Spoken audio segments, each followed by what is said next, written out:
A história começa com uma pessoa dizendo, se tudo o que ela fez na vida dela foi em vão, pois ela acabou de morrer, a divindade que está na frente dela disse que ela ia ter uma oportunidade de reencarnar. Ela se pergunta se isso que ele falou era sério. Mas antes de isso ocorrer, ela disse que tem que virar à noite para o Senhor, para que não reclamar, e no meio do caminho para sua casa, ela decidiu ler uma novel e no meio dessa novel a protagonista dessa novel disse que não importa se ela nasceu em um berço de ouro, ela ia fugir para mais longe dos seus pais e irmãos. A nossa prota com muita raiva disse que ela tem uns irmãos muito bonito, e ela ganhou na loteria, e fica aí reclamando, e disse que ela não tem motivos para fugir, e disse que já tinha postado um comentário dizendo que ela queria ser a protagonista. E quando ela mal esperou foi pega por um acidente e foi atropelado. Após isso ela escuta uma voz dizendo que ela deveria estar mais feliz pois ela tem uma chance de reencarnar. Após isso, ele diz que espera que ela se divertir-se,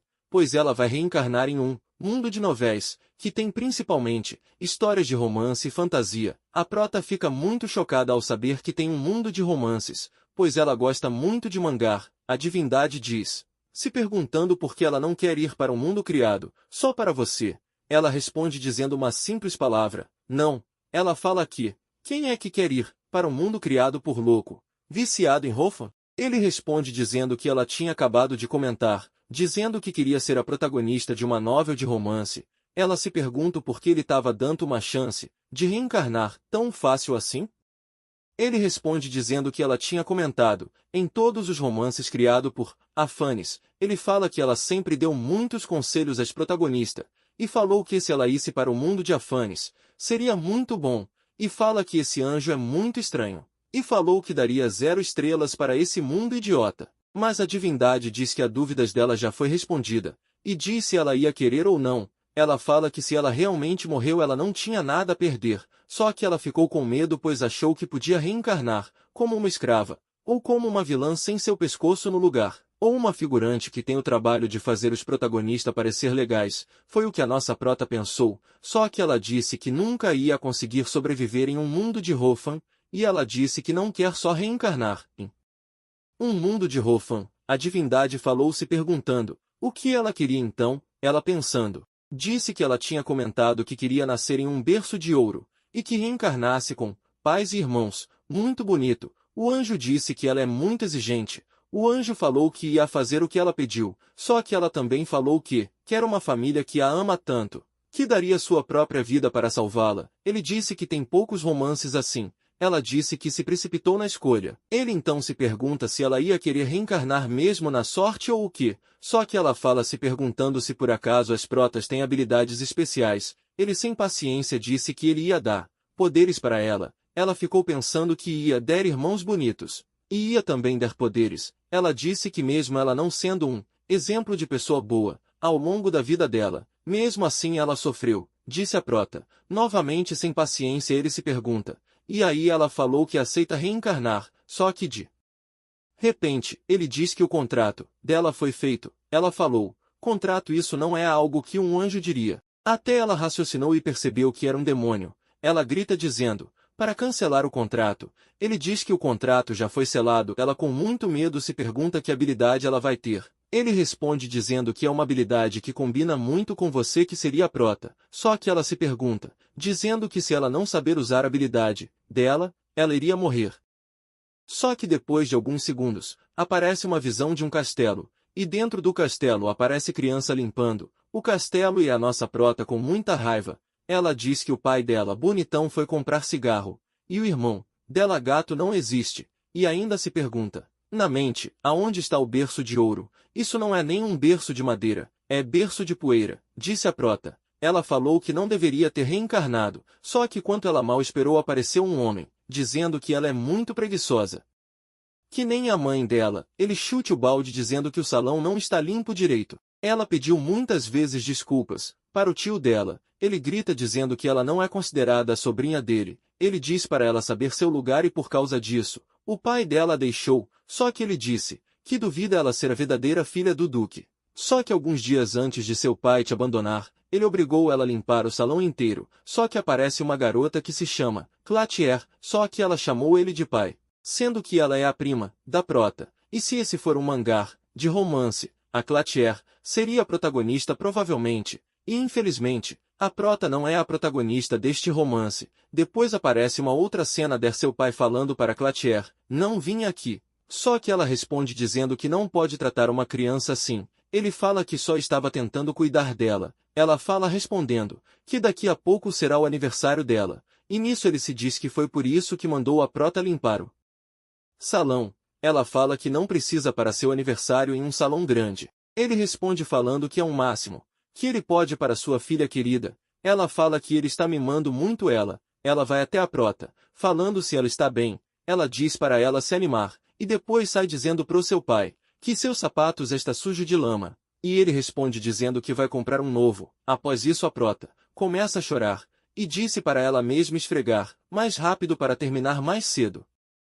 Após ela terminar de limpar o salão, ela vai se deitar, e o Marquês fez um ferimento na Prota que não faz ela conseguir andar direito. E por ela não ter limpado tudo, ela vai comer uma refeição só uma vez por semana. A Cloutier disse a ela que seria injusto alimentar ela de graça só por ser sua prima, e ela falou a ela se esforçar mais da próxima vez quando for limpar o salão. Ela se lembra que ele disse a ela que seu pai a deixou ao cuidado dele, e não pagou nenhuma pensão. Ele falou que ele não tem nenhum direito de pagar sua refeição, mas mesmo assim ele falou a ela que duvida que o Duque seja seu pai biológico, pois ela não é capaz de fazer magia. A nossa Prota começa a chorar de volta, e fala que ela não deveria chorar, e falou também que o corpo de criança dela está muito fraco, e falou que ela deveria morrer logo, e depois falou que ela não deveria pensar assim, só que logicamente ela ia conseguir sobreviver nesse mundo 0 estrelas. Depois de alguns dias, chega o aniversário da Tyr. Ela recebeu um monte de elogios, e o pai dela a ama tanto, que não deixou ninguém ver o vestido dela, que custa ao todo um valor de uma mansão. Enquanto isso a nossa Prota estava sozinha, até que sem querer ocorreu um acidente, fazendo a sandália da Tyr quebrar, até que ele mandou gritando para a Prota limpar o estrago. A Prota disse que precisava de um pano, só que quando ela foi terminar de falar a palavra pano, todos os empregados ignoraram a Prota, até que ela percebeu que ele tinha mandado eles não ajudarem ela, até que ele grita dizendo que passar fome e apanhar não adiantou, até que ela começa a limpar com o dedo, e aparece um homem, dizendo que não lembrava que sua filha era loira. Todos chamam ele de Duque Pyraton, e ela percebeu que ele é seu pai, pois se ele fosse descrito em um romance, ele teria olhos igual a sangue e cabelo escuro mais do que um abismo. O loiro do banheiro disse que era para ele estar na guerra, só que ele disse que acabou. E também disse que ele é muito ocupado para lidar com gente insignificante. O loiro disse que não, é que ele chegou muito cedo e nem avisou, até que ele olhou para a Prota e falou quem seria ela. O loiro do banheiro disse que ela é a escrava da mansão, até que a Prota pediu para o cabelo de carvão levar ela com ele. Ela disse que ela sabe cozinhar, limpar a casa e eu odeio esse lugar, disse a Prota, até que ele fala que ela fala muito. Então ela grita dizendo que ele é o pai dela, até que ele disse que ia levar a Prota com ele, e ela se perguntou por que o Marquês não falou nada, ficou em silêncio. Alguns dias depois, a Prota acorda na mansão do Pyraton, e ela disse que depois que ela veio para essa mansão,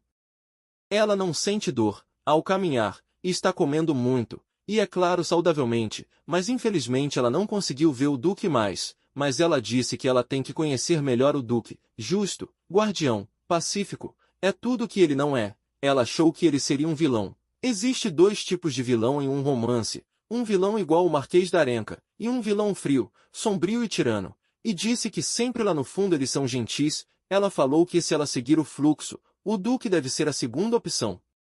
E a nossa Prota com muita felicidade disse que talvez ela conseguiu sair do túnel. Algum tempo depois ela começa a limpar os vidros, e a empregada disse que ela é a filha do Duque Pyraton, e veio aqui só para trabalhar, até que o Duque percebe ela limpando vidros. Ela fala que está limpando os vidros. Ele se pergunta quem é que disse ela fazer coisas estúpidas como essa. Ela respondeu falando que ia limpar a mansão naquele dia, até que ele pega ela e disse para ela parar de se mexer.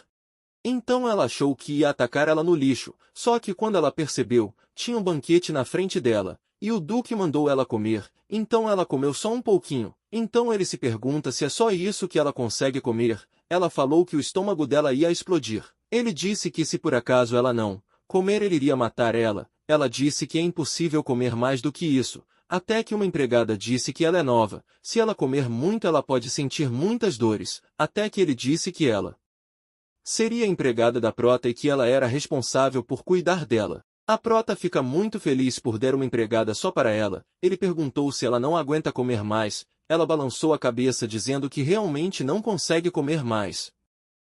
Depois de alguns minutos daquele banquete, ela disse que a vida é muito dura, só que se por acaso ela continuar no palácio, ela teria comida de graça, e água também, até que a empregada dela chega e disse que ela não precisava ter medo do duque. A Prota se pergunta se ela está insegura até que as outras empregadas disseram que ela podia contar tudo para elas, se ela estiver doente ou com medo. A Prota fica muito feliz ao perceber que elas estão preocupadas com ela, depois dessa conversa com as empregadas e a Prota. Ela se lembrou que nunca conheceu sua mãe e todos falavam que ela não é a filha verdadeira do duque, pois ela era muito diferente dele. E ela falou que se for verdade que ela não é a filha do duque, pode ser que no futuro ele expulsa ela. Só que ela falou que já leu um monte de mangá de romance, e sabe o que fazer em momentos como esse. Então ela disse que ela ia contar até 10 e ia abrir a porta, até que ela entrou e quando ela entrou ela foi até o duque dizendo que sentiu muita falta dele. Mas bom pessoal, foi esse o vídeo de hoje. Se vocês quiserem a parte 2, nos ajude a chegar aos 1000 inscritos. E obrigado ao todo o apoio do canal. Estamos quase na metade de 1000 inscritos. Falta muito, mas também pouco. Então já inscreva aí para apoiar o canal e chegar aos 1000 inscritos. E até o próximo vídeo.